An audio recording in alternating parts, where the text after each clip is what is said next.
2015 Colorado 4-cylinder. Customer brought it in. He said he had some fuel injector cleaner and the motor started running bad after that. So I pulled it in and it sounded like it had bad compression when I was trying to start it, or when it started. And he had burnt, this is the exhaust valve, and the camera's down in the cylinder hole.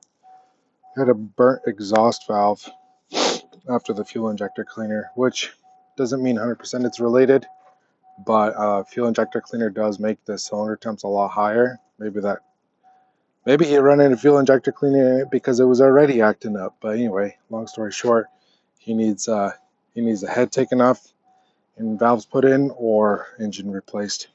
Either way, it's going to be an expensive job. Truck barely has any miles on it too. I think it was like around 100,000, which is 176. Never mind.